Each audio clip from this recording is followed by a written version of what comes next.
Thank you very much, Mr. Ezerico, for joining us in our interview. So, as shared with you on the phone, my professor requires our team to interview team managers for with a couple of questions in order to understand more about teamwork and team players. So, Okay. thank you very much for agreeing to join us in this interview section. So, I have a couple of questions, about 10 questions, and then we can just go about if you're ready. All right, sure. That's cool. I think I'm ready. Can get All it right. started. All right. Thank you very much, Mr. Eze. So the first question on our list is, in your opinion, what factors do you believe have the biggest impact on your team satisfaction and overall performance? So far in my experience, I think some of the factors which actually affects their performance will be how they are valued in the team in terms of how they are appreciated. So basically, I notice when they are appreciated in terms of maybe their proof of work or results, they actually get motivated to keep working, as Right. well as if there is a sense of direction in what they are expected to do and achieve, that actually helps their performance because they know what is expected of them. It is not vague, it is more of there is a directive and a direction.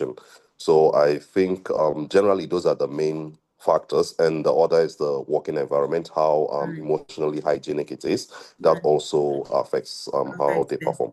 Yeah. Interesting. Thank you for sharing that with us. So, on the second on our list, we have, can you describe a time where a team member exceeded expectation? What did you think drove that performance? The one I could remember easily was when I actually placed a challenge before the team members. So it actually was a price challenge. So I told them if because it had to do with sales, if they could meet the benchmark, they will actually be having an incentive. So that actually drove them to actually achieve the scores and what was required of them. I see. So the Yeah. incentive was a kind of a motivation to them working more. Yes. Well, that's Yep. really good. Okay, that's Yeah. nice. So our next question will be, how do you ensure that your team feels their contribution are directly connected to the meaningful progress or the meaningful outcome of the project? Generally, in terms of that, I do ensure to properly listen to what they are saying, and then I get the sense in what they are saying and try to see a way in which it can be inculcated into the way we do operate the team. So, for example, there was when I had a team, we didn't have so much time for team engagement, and one of the team members actually highlighted it to me. And within the month, we tried to make our time to have a sit together with everyone in the team outside the working environment, and actually that helped in making them understand that their contribution was meaningful It's and it meaningful. also applied to how their jobs are being done. Right, right. Oh, that's quite interesting. Okay, thank you. So I'll move on to the next question. Have you ever noticed a change in your team dynamics where certain members receive a reward or a recognition? How did that impact the member performance after receiving the reward? Usually for that, for the ones who receive the rewards, they actually feel happy, they feel recognized, and that keeps them working. And for those who didn't receive the reward, that actually is more of a motivation for them to actually keep working because Right, they see that those who are working, they are actually recognized. So it's not more of it's a fair process basically. So they know it's based on your proof of work. right. Okay, okay. Okay. So, what do you think helps a team or your team members feel comfortable sharing new ideas on how to achieve goals or how to meet up a target? What do you think usually um, makes them feel comfortable about sharing new ideas and admitting to mistakes whenever they don't meet up with the target or there's a mistake on the task they're asked to do? Basically, that's usually you have to first of all make the environment safe for them to feel like they could actually tell you whatever it is in their mind. And also, one thing I've also understood is if let's say they make mistakes, you don't victimize them in the mistake or try to always make them feel like they did something wrong. You need to point out, okay, you've done something wrong. This is the error you've made. Mm, However, this is the workaround or how it can be resolved. Not always holding on to it, but moving on from it with a solution.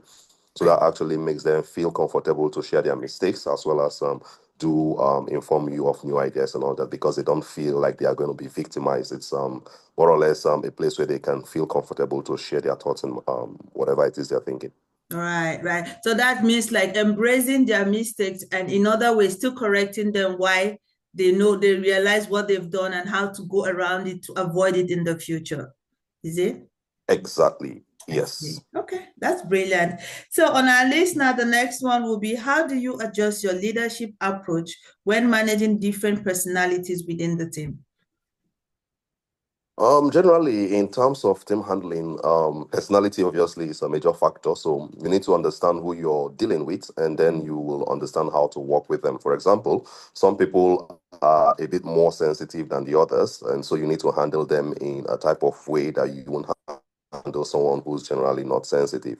So Mm, basically, you need to handle them on an individual level. So you need to first of all understand each individual's personality, and then you have an approach to handle them individualistically. interesting. Thank you very much for sharing all of these valuable insights with us, Mr. Easy.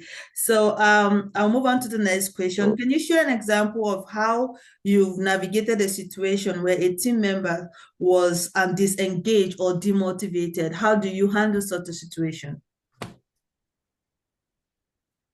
Generally, there was an example I had. A team member actually I wasn't feeling so motivated to come to work, and I first of all had to check on the root cause of the issue, which I noticed was from the team member actually felt a bit of he was not being recognized in terms of what he was doing. He felt like others were getting credit and he wasn't. However, the issue came directly from his performance. So if, let's say, you're not performing, obviously you will not be recognized Right, as compared to those who are performing. Yeah. So right, I made him understand, okay, this is the situation, this is what is going on. It's not because you're being victimized, it's not because it's an unfair treatment. No, it's simple, it's a matter of metrics, it's a matter of what we can see in terms of the number.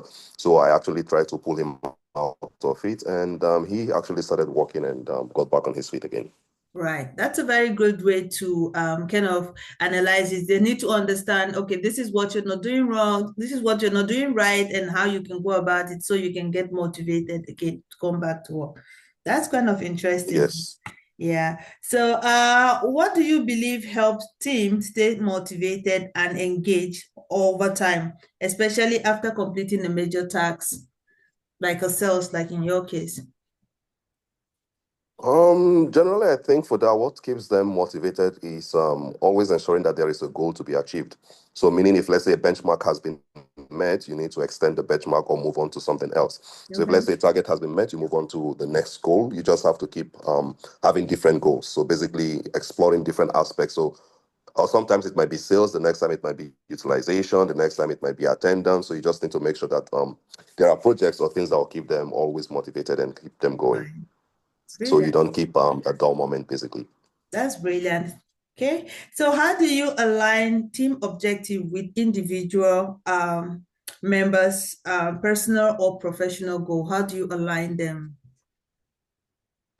Generally for that, I do try to understand, okay, what drives them, what is their expectation in terms of their job, and how that aligns with, let's say, their background or what they actually want to be. So, for example, there was a time I was handling call center agents who basically were receiving calls. However, I noticed some of them were into numbers, which actually could help them be better in the workforce management. So I tried to understand, okay, if they would be interested in that, and I kept ears and eyes open if let's say there were any opportunities in the workforce management, so at least I could route them there. They could Okay. actually put in their abilities into better use.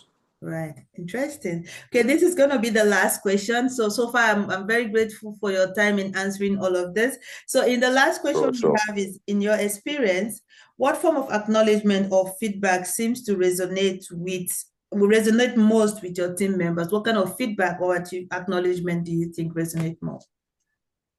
um I think when they are being acknowledged in the presence of everyone, that actually resonates well with them because they feel valued. So basically when there is a shout out in the team or an email blast, that actually makes them feel really valued. Right, right. Oh, that's really interesting. So, Mr. Eze, thank you once again for joining in this interview. So, just for the record, Mr. Eze is a team manager with Concentrics and is handling the sales department where he has a lot of staff under him, which is a reason why he's able to share good feedback with us and answer these questions about team management and team collaboration. Thank you once again, Seze, for your time. I do appreciate it and do have a great week ahead. Oh, you're most welcome. You All too. right. Have a nice, wonderful week. Thank you. Goodbye for now. Bye.